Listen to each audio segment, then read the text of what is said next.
আবার একটা ছোট্ট ভিডিও নিয়ে চলে এলাম। তো আজকে দেখাবো কিছু সেমি তসরের ওপর প্রিন্ট।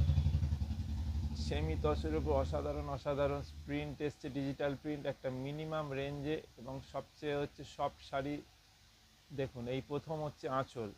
এটার কালারটা হচ্ছে একটা সি গ্রিন টাইপের কালার। এই হচ্ছে আঁচল। এবার আসছি বডি পোর্শন।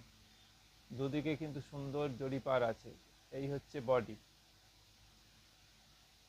এই দেখুন সুন্দর, এইটার হচ্ছে বডি। আর এটার কন্ট্রাস্টে ব্লাউজ পিস আছে। ব্লাউজ পিসটা ভালো করে দেখিয়ে দিচ্ছি আপনাদের। এটার ব্লাউজ পিস কিন্তু কন্ট্রাস্টে। এই হচ্ছে এটার ব্লাউজ পিস। এই ছোট্ট ছোট্ট বুটি দেওয়া, এটা হচ্ছে এটার ব্লাউজ পিস। এটা হচ্ছে প্রথম শাড়ি। এটার আজকে অন্তত আপনাদের 6টা থেকে 8টা কালার দেখিয়ে দেবো, কারণ প্রত্যেকটা শাড়ির প্রচুর কালার এসেছে। ভালো করে এটার জড়ি পাটটা একবার দেখিয়ে দিতে বলবো।